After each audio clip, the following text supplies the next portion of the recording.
right. Hello, everybody, and welcome. Good morning, good afternoon, depending on where you're at. Thanks for joining us.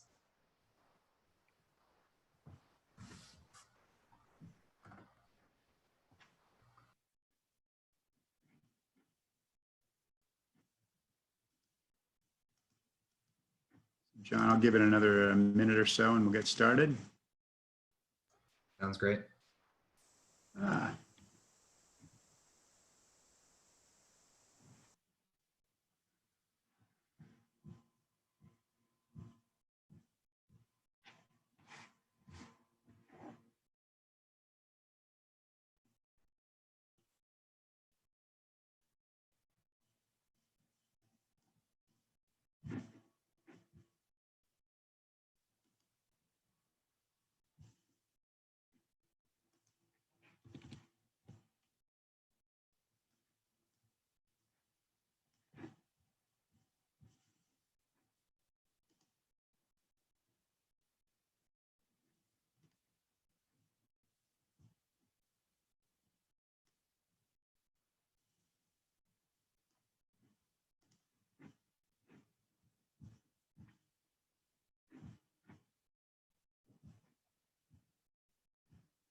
All right, so we're about 2 minutes past the hour, so it's about as good a time as ever to get started. So thank you for joining us. This is our initial session of our New Leaders Academy. We're really excited at NCEA to be able to offer, I think, some really high quality professional development over the course of the year, to be doing it in multiple areas, from new leaders to operational vitality to transforming teaching and learning in the classroom. And so we're excited that you've joined us for this very first session of the New Leaders Academy. And in a moment, I'm going to turn it over to Dr. Kevin Baxter, who's our Chief Innovation Officer and who's one of the core architects, not only of the New Leaders Academy, but of our professional development programs for this year. So Kevin, thanks for having us here, and I'll turn it over to you. Great. Thank you, John, and thank you all for being with us today. We're extremely excited. When COVID-19 hit, we recognized at NCEA that we had to transition in order to first and foremost support schools and support dioceses across the country, but also to ensure that what we're offering people can access and people can take part in across the country. So we're very, very excited about this. I'm going to talk about a few things today. I want to talk about our professional development plan, do that very, very briefly. We want to be the leaders in virtual training and professional development for Catholic educators across the U.S. We feel we've got really incredible programs with multiple modalities of delivery, multiple ways to engage learners, adult learners, whether they be teachers, principals, superintendents. And so we're very, very excited about what we have to offer, and we want to make sure people are aware of that and can participate fully in what we have. Today, I'm going to give you a sample of our New Leaders Academy. I'm going to give you some content and some pieces of that so you can understand how that works. It will be a brief sample just because of the time limitations we have, but I'll talk more in depth about what that's going to look like over the course of the year. The idea really is to give you a sense of what this training will be for you or for new leaders that you might interact with. We know big dioceses and even some maybe medium dioceses have programs to form their new principals. Coming from Los Angeles, we had a very comprehensive program there. We know medium and smaller dioceses don't necessarily have access to those types of programs. And so what we envision this program really doing is helping those dioceses that might have 1 or 2 new principals per year, maybe 3, 4 new principals per year, to have access to really good, high quality, comprehensive training for your new principals. And so hopefully you'll kind of go through this and see how that works, and something that you'd want to participate in. So to start, John, I want you to make sure you're dropping the handout in the link. There's a handout document or in the chat. Thank you. There's either a Google form or a Word doc that you can just have open, whatever you prefer. As we go through here, it's just a simple guide to some of the breakout sessions that we'll do and some of the content we'll deliver. So just as John shares that, make sure you can access that kind of as we move forward. And with that, we will begin, as we begin all things, in prayer. So we settle ourselves, and I'm sure it's already been a busy day for all of us and a busy week, even though it's Wednesday. So we settle ourselves and begin in the name of the Father, and of the Son, and of the Holy Spirit. Amen. My Catholic school community is composed of people like me. I help make it what it is.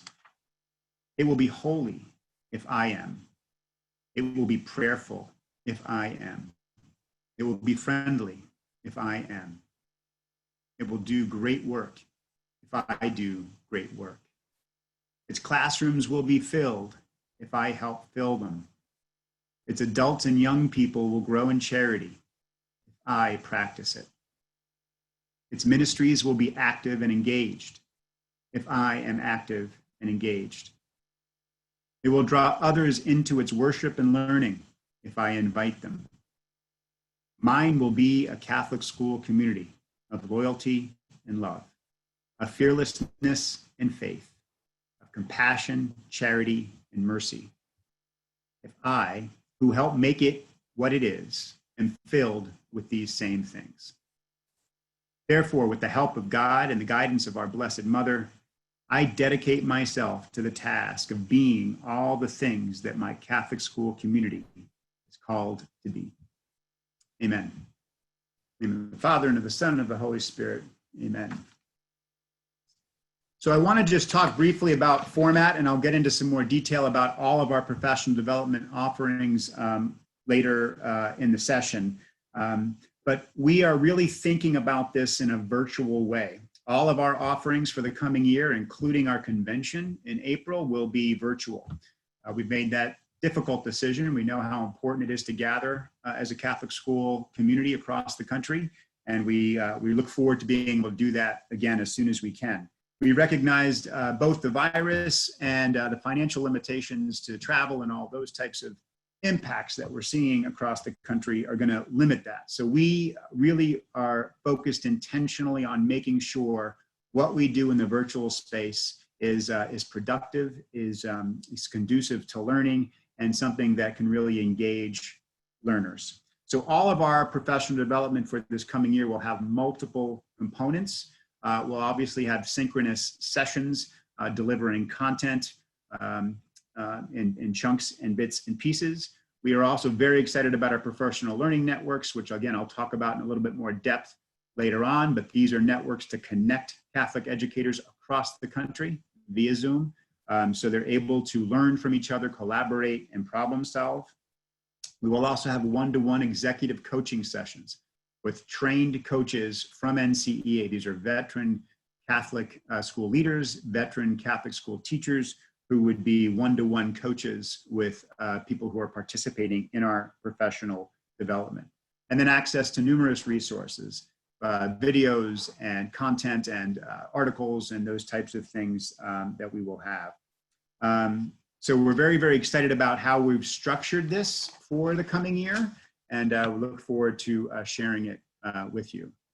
Today, my goal and my aim is really to talk about our New Leaders Academy. Our New Leaders Academy is specifically geared toward those who are new to their school site as a leader, as a principal. It doesn't have to be a first-year principal. It could be a second or even a third-year principal, perhaps. But it's really geared toward those who are acclimating, adjusting to a new school site as leaders. We've structured this training around our national standards and benchmarks for Catholic elementary and secondary schools, our NESBECs. And those four domains, I'm hopeful most of you know what those are, but it's mission and Catholic identity, governance and leadership, academic excellence, and operational vitality. So every single session for the New Leaders Academy will hit those four domains. In addition to that, we're very cognizant of what the school calendar looks like for leaders. And so when do you plan budget? When are you recruiting students? When do you have to plan for an open house? When is Catholic Schools Week?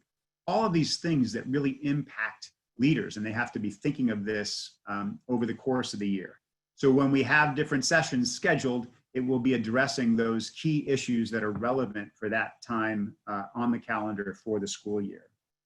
And finally, really engaging both with knowledge and skill development in addition to the interpersonal and emotional intelligence formation that we know are critical skills for Catholic schools. The content I'm going to be presenting now. It's got many people who've contributed to this. We're very grateful to people who've contributed to all of this, but it's a sample of what we're going to be offering over the course of the year. I also want to acknowledge our partnership with FACS Education Solutions. They've been great partners with us on this, and they'll be specifically helping us with some of our coaching training, our facilitator for PLNs, and our one-to-one coaches. Dr. Susan Abeline, who many of you might know, will be helping us with that training, and we're extremely excited about that partnership and grateful to FACS Education Solutions for their partnership. Our key learning outcomes are obviously things that won't be new to those of you who are veteran Catholic school educators. We want to develop competence as the spiritual leader of the school. This is obviously a key role for any new principal coming into their site. Is how do you establish yourself and understand that you have a responsibility not just for forming students, but for forming faculty and staff and families as well. We want to make sure that principal leadership competencies are grounded in the areas of best practice around the NESBECs. And we also want to understand the current reality we are faced with. It's a challenging time with COVID-19. Many schools are in distance learning, or they've got a hybrid, or maybe they're in person, but they have to be ready to adjust and adapt at a moment's notice. So we will be addressing those challenges and those realities throughout the training. And then finally, really understanding that change is an incremental process. And we have to be data-driven in our decision-making, and we have to reflect on how we've performed in the past in order to adjust and ensure that what we do in the future is solid. We also want to make sure that we're always focused on this idea of Catholic school leadership being a vocation, right? And a vocation is something that calls you. It's not necessarily just a job or a career. It's something you feel called to. And we know great Catholic school educators really feel this calling to leadership. And so on that sheet that you've accessed, hopefully either on Google or on the Word doc, I just want to take a minute or two, and you'll just do this. We won't be in groups, but just why do you feel called to leadership in Catholic schools? And maybe just jot down a few notes on that sheet. Obviously, you can do this anywhere as well. And then what unique gifts, talents, knowledge, and passion can you bring to this ministry? And I'll just give you a minute or two to reflect on that and share.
Just take about 25 more seconds.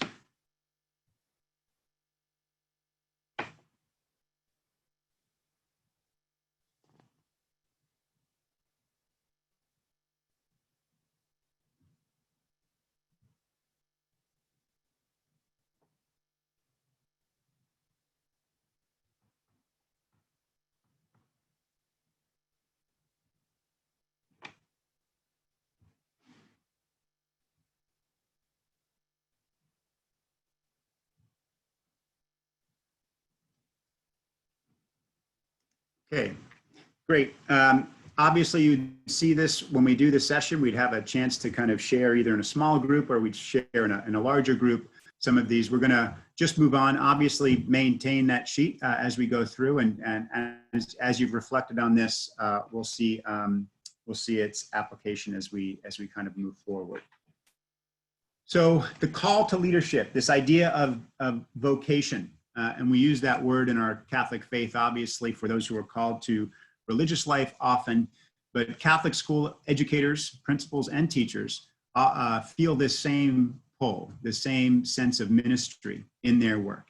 And so as we think about this, we want to understand that the call is from God, also from the community that we serve. And so each Catholic school community in the US is a special environment. It has unique characteristics, unique families, and obviously unique aspects to it. And so that call is very, very important for the leader to embrace and to welcome. The call is mission driven, right? Encourages teachers and students to emulate Jesus in love and in service to others. It's a call that is driven by faith, right? Faith that the school develops teachers and students in their own faith, so focused on formation. It's a call to bear witness to a personal and committed faith that touches the heart. And it's a call to welcome the sacred and create a sacred culture or tone in the school. This is the key component of leadership in a Catholic school, this idea of creating a sacred culture of growth, a culture of continuous improvement, but one that is grounded in our Catholic faith. The call to leadership is, we're going to use 7 different images of leadership throughout the New Leaders Academy. And you can see them across this spectrum here. Servant leadership is really about humility, right? And not power. We don't seek power for power's sake. We want to lead with humble hearts. Principals need to be of service, and their obligation really is to seek out those obstacles that might prevent teachers from doing their work to the best of their ability. Spiritual leadership is obviously first and foremost for the Catholic school principal. And we know that spiritual leaders cannot give what they do not have. So the spiritual leader really needs to be open to and responsive to their own faith journey and their own spiritual development. The leader as steward is about how you care for and increase what has been given to you. You like to say that no principal has ever gone out and gotten a small business loan and started a Catholic school. This is not something the Catholic school principal owns or possesses. It's something that people, saints really, prior to us have built and grown. We are inheriting it, and our obligation is to grow it and return it with increase when our term is ended. So this idea of stewardship, of focusing on the gifts that we have within that school community and increasing them over the time of our tenure as leaders. Instructional leaders. We are now teachers of teachers. And this is a shift, obviously, for principals who might be coming out of the classroom. Classrooms, you have students in front of you and you have relationships formed with them. And that's a hugely important job, obviously. And that's a sacred job. When you become a principal, you don't have that same relationship with students, but you have that relationship with your teachers. And so as the instructional leader, you really do think of yourself as Jesus did, as a teacher of teachers. The lead learner. One of the most important aspects of being a principal is to create a culture of learning at your school site. This culture of learning is one that has to be embraced by the leader so that teachers embrace it, and then obviously students embrace it as well. And this is anchored in that concept of lifelong learning. And so we want the principal to exhibit that so that teachers embrace it, staff embrace it, and then obviously students embrace it as well. We want our site leaders to be agents of change, challenging the status quo. Catholic schools possess autonomy, and it gives great capacity and potential for school site leaders to be innovative and entrepreneurial in their approach to leadership. That school community is unique. And so what is the best approach for that school community? We want Catholic school principals to think of themselves as agents of change. We want them to be transformational. Jesus was the ultimate change agent. he is the example for us, and we have to model his approach to how we view leadership. And then finally, a system player. Obviously, as a Catholic school principal, you are first and foremost responsible for your own school site, but we also want to recognize that we are part of a larger Catholic school system within your diocese and within the country. And so we want to make sure that we understand that connection and that concept of solidarity that we have with that greater system of Catholic schools, both within your region and within the larger Catholic school context in the country. And that's one of the reasons why we're very excited about these professional learning networks, to be able to connect these new leaders with principals across the country so that they can build that network of support, but also understand that they are part of this larger system of Catholic school education. So we're going to break into groups right now, and you have this on your breakout session. I'm going to give you about 8 minutes or so in this group. I'd like you to take 2 to 3 minutes to start by just answering these questions. You have, and these are on your sheet as well, but of the 7 roles, which one do you most closely identify with and why? And if you have any examples of this leadership in action, which role is the most challenging for you and will be an area for growth? And what do you need to do to be intentional about growing in this area? Again, I'll kind of gauge time, but I'm going to put you into groups. And I want to see how many we have. We'll do about three per group. So I'm going to stop sharing just for a second while I do this.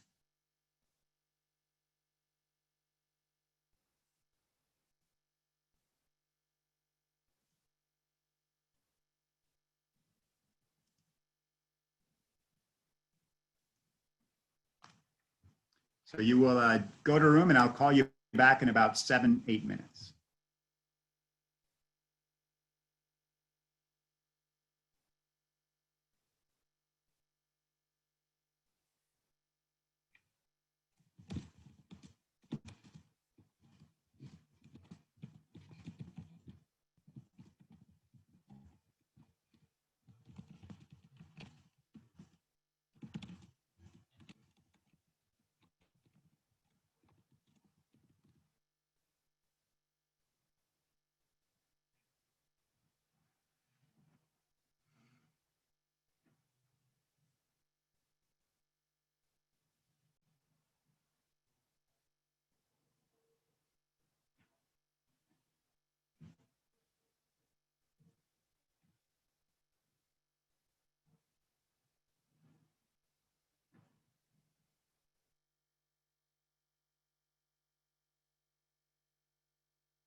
Hey, Kevin. Yeah. If we can move somebody, I think in breakout room 6 or 7, there's somebody by themselves. If you can move them to breakout room 3, you see that? Yeah, I just moved him. Oh, shoot. Jeez. I just hit the wrong button and I'm calling them all back. So.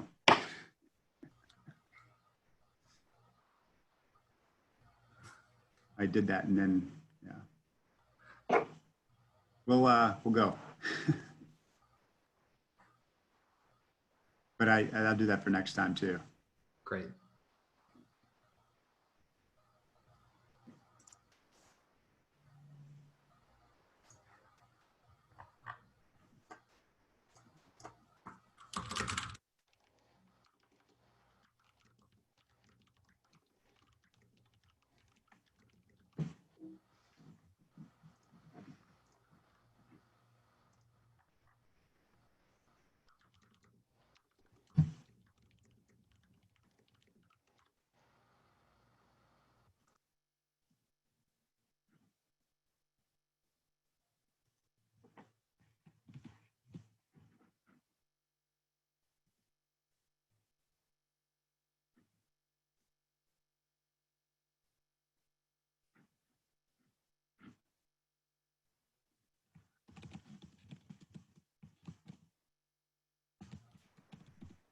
Kevin, you good with jumping back in? Yep. Thanks, everybody. I apologize for that. We're trying to get groups a little more balanced, than I called you back sooner than intended. But hopefully you're able to reflect a little bit on these questions. And again, the structure of the course will have more time for the new leaders to reflect individually and then share out in a small group in terms of their own view of leadership. So thinking about this in terms of all those different types of leadership, the key is the principal needs to be a balanced leader and become a balanced leader and minimize the counterproductive actions and specialize in the generative actions that yields positive results. This idea of balance is very important in leadership. And the other thing, especially for new leaders, to really understand where are their strengths? Where do their strengths in leadership lie? How can they help to develop maybe areas where they aren't necessarily naturally strong? Maybe there are some areas that they just don't have capacity for, and then how do you hire to make sure that you balance out that aspect that maybe isn't a strength for the leader? So this whole process of understanding all of these different styles of leadership, types of leadership, is very, very important so the leader can reflect, understand where his or her strengths are, and then make sure that they're addressing those other areas that they need to. Also, it's really important to understand those counterproductive actions that we can sometimes obsess about. Often those are systemic constraints that we can get hung up on. And so it's really important to understand how you focus on your school site and make sure that what you're really doing as a school site leader is growing and building that culture of continuous improvement on your school site. So obviously each and every one of these leadership types is important, and the New Leaders Academy will be addressing all of them. Today I want to just briefly talk about the role of the lead learner. This helps because it's the start of the school year, and it's one of the more important things the leader could do to help establish that culture of learning and that culture of continuous improvement. So we're going to do another activity here, but I want you to think about this in terms of the role of the principal and all of these different types of leadership that we talked about. The role of the principal, Catholic school principal especially, has grown tremendously over the last 10, 15 years. I like to tell people we didn't even know what social media was 15 years ago. And now principals are often juggling those components. So obviously the job is very, very complex. So how does the principal get past that daily survival mode, the fires that'll burn every single day, and really create this successful learning environment? So what's really important is to establish that culture of learning. And so if our goal is to improve student learning, what indicators lend itself to ensuring that culture of learning? And so we're going to engage in an interactive activity of a sort. And so you can see the link on your sheet, on your Word document or your Google Doc, or John will drop it in the chat for you to click on. When you click on that link, you'll come to a page and you'll notice that there are two green cards in your sort. One says culture of teaching and one says culture of learning. Those are your headers. So you're going to put those at the top of the page, and you want to read each indicator and then find its pair. Each one is paired up with another. For example, assessment as evaluative and assessment as formative are a pair. And so when you find those two pairs, make a decision about which header each one falls under.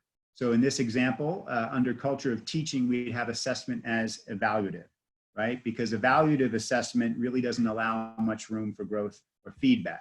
Whereas a culture for learning would have assessments as formative, where we can provide that type of feedback so students are able to learn and grow. So here's the link to the activity. Again, I'm going to give you maybe 3 minutes. This is an individual activity.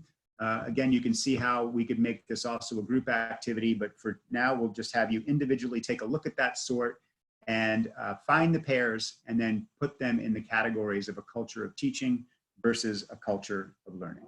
2 minutes.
Okay, folks, we'll come on back.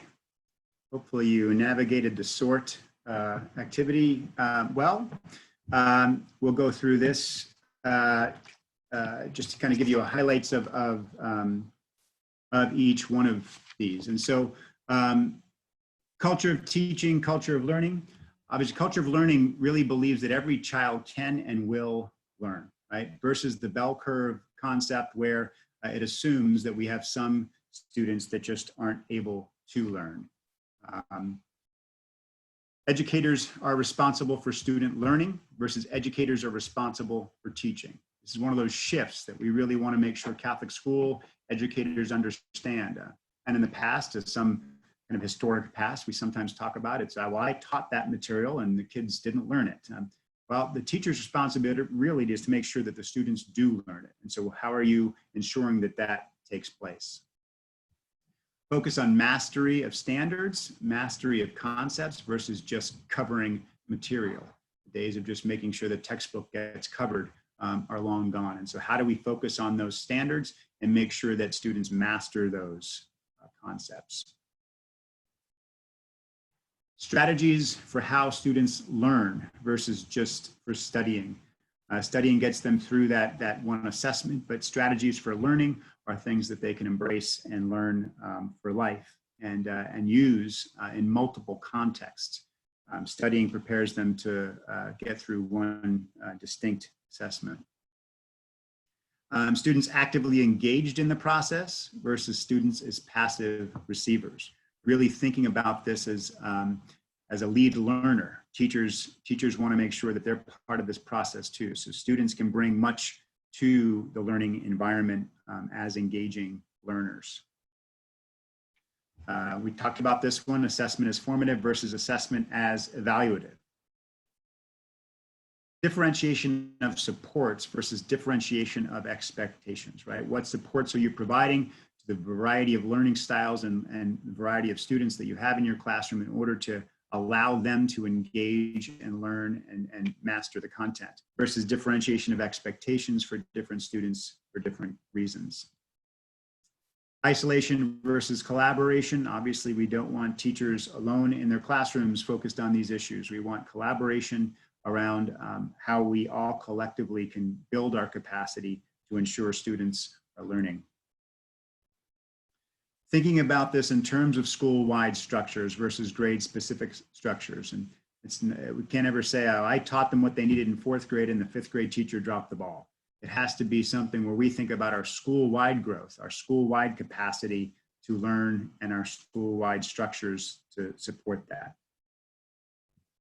And the educator is learner versus the educator is expert. Again, especially when we start talking about different aspects of learning today, different technology components to learning today, we have to be open to the fact that we're as much of a learner in some contexts as students are. So we have to embrace that idea. And then the leader is learner. The principal, again, being the lead learner in the school, modeling the fact that they are a lifelong learner, helps to set the example and model for teachers, staff, and students about what culture needs to be in place at the school. And then a collective responsibility, not an individual accountability. So if we look at things like assessments or those types of tools, we're really thinking about it. How do we collectively problem solve this? How do we collectively build to this? And it's not ever focused on one teacher or one person as an individual. We're going to break into groups and do a jigsaw activity. And if you're not familiar with a jigsaw, and again, we're going to do this in kind of just an exemplar way, so you have a sense of what it's like, and again, what new leaders would have access to. Each one of these is an article, a very brief article, about a page or two, and we break up into groups. In your groups, you will look at one of those articles, each group, and we'll do 4 groups, John, I think. So John will break you into groups. Mm-hmm. And group number 1 will do the high leverage. We'll just move clockwise around. So high leverage strategies will be group 1. 4 signs of a dynamic Catholic will be group 2. In defensive incremental, leading in a professional community will be group 3. And in defensive incremental change will be group 4. And what you do in your group is look at the article and chunk it, divide it up into sections, and then each person reads that section, and then have a conversation and come together and talk about your section to kind of digest a larger piece of content in a more in a more collaborative way. So we'll break into groups. John's going to put you into groups, and we'll give you about I think 5 minutes to do this. Again, we're no expectation you get through the whole thing. We're trying to give you a little bit of a sense of what this will look like in the New Leaders Academy. Okay, John.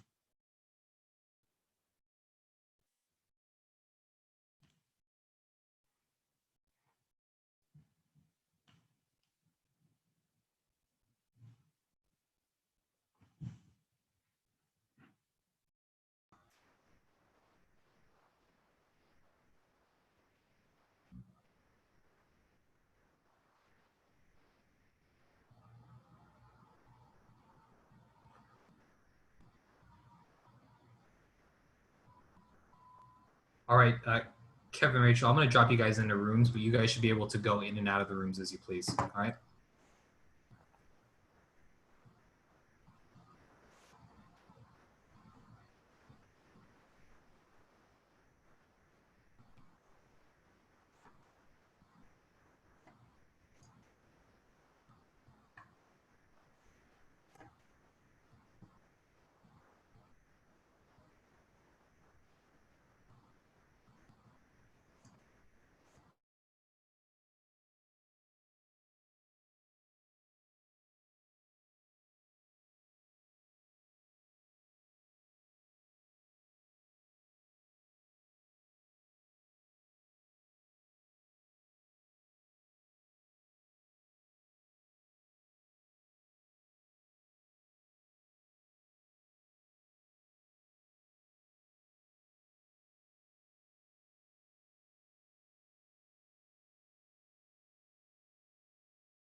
I think, John, you can call him back. I just want to make sure we try to get done here on time.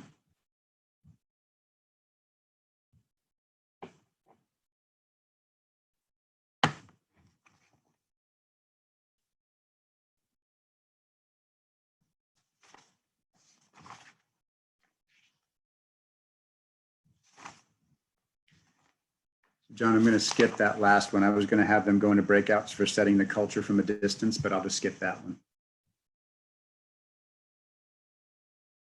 And I'll just sum up on that page.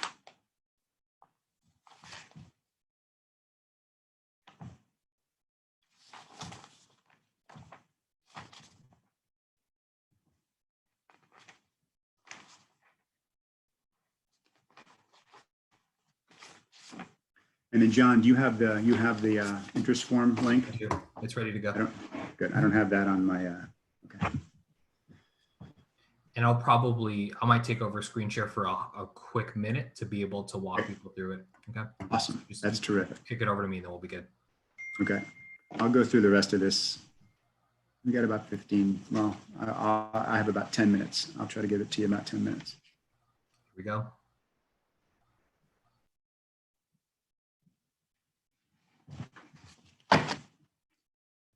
All right, I think we're getting everyone back. Again, we're trying to give you just a taste of this. Hopefully, you were able to see the article and talk through the article just briefly. We would obviously have more time dedicated to this. We'll talk about the structure of this a little bit more in just a minute. So, and again, we'd also come back as a big group and talk through the articles and talk about that impact on their individual leadership. And these guiding principles for leadership, and this again talking about the leader as a lead learner in terms of establishing culture and really building that culture at the school site. Obviously, very, very important. And new leaders have such an opportunity to really do that in a constructive and effective way. The other thing really to keep in mind is we'll make sure we're addressing this from a distance perspective, right? When you're distance, or even hybrid or some other type of model because of our COVID-19 reality, we want to make sure they're thinking about it in these terms.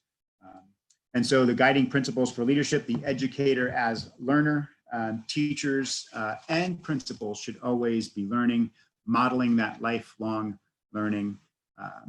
The change is incremental is an important thing for new leaders to really embrace and understand. They sometimes have a sense that they've got to do everything all at once, and that's really difficult to do. Change can't happen overnight.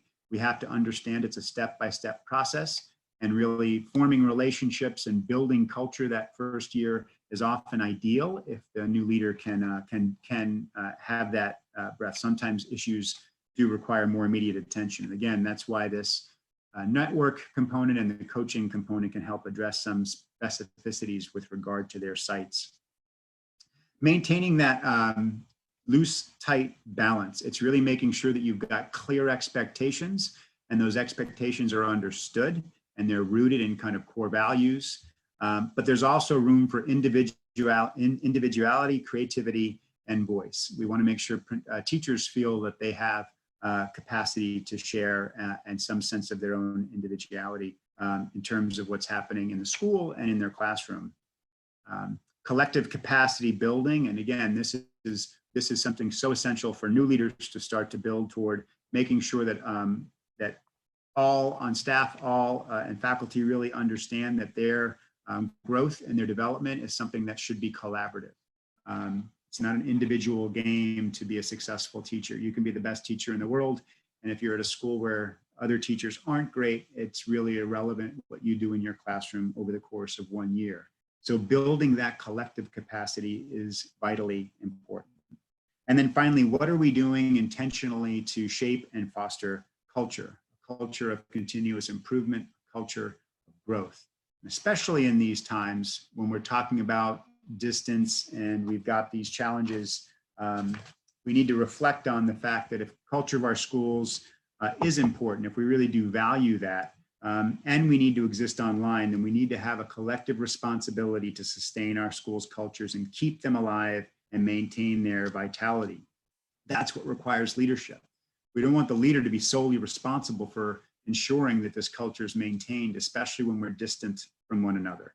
So you need to have collective responsibility, and you need to understand that sense that leadership is about building that collective, collaborative culture. So it's not all falling on the leader's shoulders ultimately for where we go. And finally, this is going to close out the section on content. And again, I would have normally had you maybe get into a group and discuss one of these ideas, but it's really about how do we set a culture from a distance, especially recognizing our reality with COVID-19. And so you can see the different questions that leaders would reflect on. Setting the example. How are your actions setting an example and inspiring others to do more and be more to impact student learning? How are your actions kind of helping to enhance connections? How can I initiate connections in this environment? And that's a challenge, obviously, with our remote reality. How do we cultivate relationships? I feel our Catholic schools are great environments because they are so rooted in our Catholic faith. That helps to build community right off the bat. But how do we continue to cultivate those relationships and make sure that we're nurturing those and growing those, even if it has to be in a virtual environment? Nothing compares to being in person, but our Catholic faith and our Catholic communities can really be these environments where relationships are valued and community is celebrated.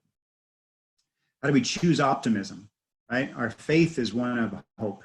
And so we want to make sure that we're optimistic through our words and actions, not Pollyannish, not foolishly optimistic, but optimism that's grounded in our faith, optimism that's grounded in our reality and our belief that our schools can come out the other side of these challenges stronger and healthier and more vibrant for future generations than they were prior to it. And then engage in self-care. This is critically important. Mental health concerns for students, mental health concerns for teachers, but for leaders, because they're often the ones caring for those teachers and caring for staff and caring for students. And often leaders will neglect their own self-care. So how are you, as the leader, taking care of yourself during these times? So again, we would have this shared in a more of a group setting, but obviously today we'll just kind of talk about it in terms of this. So this kind of concludes the content piece. I want to just talk now briefly about the structure of the sessions and how we'll set them up. The format for the new Leaders Academy, this is specific. We'll have 5 synchronous sessions that are 2 hours in length each. And so those sessions will be in September, in October, in January, in March, and April. Those are what you kind of just went through in microcosm. It'd be much more in depth. The breakout rooms, those times would have more time dedicated to them, more time for sharing, more time for collaboration, more time for networking. After each one of those synchronous sessions, after each one, there will be a professional learning network that is facilitated by an NCA trained facilitator and a FACS Educational Solutions trained facilitator. And what those professional learning networks involve, I'll talk about on the next screen, but it really helps to network and collaborate with fellow new leaders who are going through similar challenges and similar successes at sites across the country. And then again, each synchronous session will have a professional learning network, and then we'll have a one-on-one coaching session with, again, a trained coach who will be able to narrow in and focus on that leader one-to-one and offer specific strategies for that specific reality in their school site. And then obviously additional access to resources and videos and content that we will have available to them. The Professional Learning Network, again, is really around this idea of building a network of support. And it helps to connect Catholic school educators in similar roles to collaborate, problem solve, and network. It'll be an hour long, it'll be delivered via Zoom, and it'll focus on an area from the synchronous session. It could be an area around the NESBECs, it could be an area around the calendar, it could be around budget planning, or it could be around recruitment of students or academic performance of students. It helps to network people together in a group of 5 to 10 new leaders. One person's strength is often another person's struggle. So that collaboration really helps people to problem solve. And I think it's really important to note that because these PLNs will be national, you'll be interacting with leaders from from dioceses across the country. And that sometimes helps people to be a little bit more honest, because sometimes when you're talking to another principal, you're a little hesitant. We like to believe that we're not so competitive with each other, but we know that reality sometimes dips in there. So by having a broad national group to be able to collaborate with you often can be a little bit more open with your sharing. And the purpose is really to help build community, communicate to Catholic school educators that they're not alone, and provide them a convenient forum to collaborate and share with peers the joys and struggles. It also helps them to build a national network of other Catholic school leaders, so that when they do go to convention or they go to other maybe national professional developments, they start to build those relationships and networks. One-to-one coaching, again, we're very grateful to our partnership with Fax Education Solutions and Dr. Susan Abeline to assist us with training both our facilitators and our executive coaches. They'll be trained to provide one-on-one coaching specifically focused on the participants' local needs. So while the Professional Learning Network might talk about some things and some realities, this will be able to narrow in if you have a small school, a large school, if you're dealing with low enrollment, or you've got a big school or a high school versus elementary school, et cetera, et cetera. They'll be able to really narrow in on that specific need. The one-on-one coaching will follow the Professional Learning Network session. So you'll have this cycle of a synchronous session, Professional Learning Network, and one-to-one coaching. And again, we'll allow leaders to have this access to mentorship and to networking throughout their first year at the school site. I just want to really briefly tell you the New Leaders Academy is one of 5 professional developments that we're offering over this sustained period of time. We'll obviously have our normal sessions and things that we offer. We'll have CLS, and we'll have other types of sessions that dioceses might have interest in having us lead. But these are all in the same format, where you'll have a synchronous session offered over a period of time. Some of them are year-long, some of them might be 6 months long, but each one of them will have a professional learning network tied to it, in addition to executive coaching. So we'll have a leadership for operational vitality around our budget and finance, development, fundraising, marketing, those types of things, really narrowing in on those areas, and that would be for all school leaders. We have transforming learning for STREAM. So this would be for teachers who are interested in going deeper on how to effectively incorporate STREAM concepts within their classroom. We'd have transforming learning for distance learning and hybrid learning. And so obviously this reality that many teachers find themselves in at the start of this year, it would help address those issues. And then finally, the Vibrant Schools Project. This will really dig into the NSBECs, those 4 domains of the NSBECs, and make sure that we really embrace those, because we know those will lead to vibrant Catholic schools. My final close, and then I'm going to turn it over to John for a final announcement, is to remind everybody here that we have our Catholic Leadership Summit this coming fall that we're extremely excited about. It'll be offered over 4 days, September 28th and 29th, and October 20th and 21st. This is open this year for the first time to principals and site leaders, in addition to diocesan leaders. We also are inviting higher ed leaders and those who might be leading different organizations that focus on different areas of leadership. We've already announced that our leadership and governance speaker will be the legendary Howard Fuller, who's been a huge proponent of school choice over the decades and is obviously a really gifted speaker. And so we're excited to have Howard Fuller. We also have Betsy Bolin, who's the Chief Operating Officer for the Archdiocese of Chicago, to talk about operational vitality. We've been rolling out keynote speakers every week, and so we'll have another announcement on Thursday about our Mission and Catholic Identity keynote speaker, which we're very, very excited about.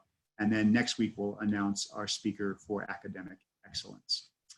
So thanks very much for your time, and I'm going to turn it over to John with a final little information on our session. John. Yeah, so again, thank you so much for joining us for this sort of opening introductory overview session for the New Leaders Academy. We're excited to roll out this program.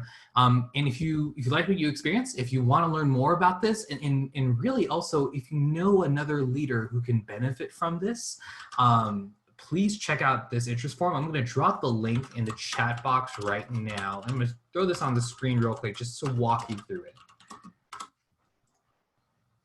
Throw this on the screen real quick. So I dropped the link to this interest form here. So if you if you enjoyed what you learned, what you experienced today, and want to be able to get more information to take part in this inaugural cohort of the New Leaders Academy, please complete this interest form. Please share this with folks that you know might be interested. Throw it on Twitter, Facebook, LinkedIn. We truly believe that this is something that's going to be powerful and impactful for early career Catholic school leaders to get the tools and resources and support and collaboration that they need to be able to be agents of change and transformation in their schools. I want to draw attention to something here that I think is super important. A couple things, actually. So when you complete the interest form, we're going to ask you a couple of pieces of information about you, your title, how long you've been in your position. We also want to let you know that this program is eligible for Title IIA funding. So you can work with your LEA, your local school district, to be able to get that Title IIA funding that is generated by your student enrollment to take advantage of this particular program. If you have diocesan support, we'd love to know if that's a possibility. But also, we want to make sure that we are trying to reduce as many barriers for entry as possible. So if you feel that this is something that you or someone else can take advantage of, but the cost seems to be an issue, let us know. Because one of the things that's great is that we've had so many partners step up to be able to create this program and offer it to Catholic school leaders that we will have a limited amount of scholarships available. And so to let you guys know, and when you're sharing this with your colleagues and when you're sharing this with interested people, for this particular interest form, we would love to have people submit this by August 28th. But if you're particularly interested in scholarships and financial assistance for this program, we will be giving priority to any submissions to this form by the end of the day of August 21st, 2020. So about 48 hours and change. We would love to have you fill out this form, get in touch with you after the fact, be able to have as many of you in this program as possible. Kevin, I don't know if you want to add anything else, but I think this is a really exciting opportunity. Yeah, we do want to just make sure we're really clear. We think we can be the leaders in this virtual training for Catholic school educators. We want to reduce any barriers you feel. So we obviously have this as a funded, you have paid to participate, but we have scholarships, we have Title IIA. We want to make that as seamless as possible for you. So please spread the word and fill out the interest form, and we can talk to you and contact you about details. So the cost is $2,000 for the year. So it's $2,000 per participant. But again, we have funding to reduce that dramatically for those people who get their information in. So again, Title IIA funding and scholarship money will be available to mitigate that if you're interested. So contact us and let us know, and we can work with you, I guess is the message. Don't feel like the $2,000 should be a barrier at all to participate. And with that, we will close. We thank you all for your participation. And again, we're going to keep spreading the word, and please spread the word yourselves. And we're very grateful for your participation today. So, thank you so much. Thank you. Thanks.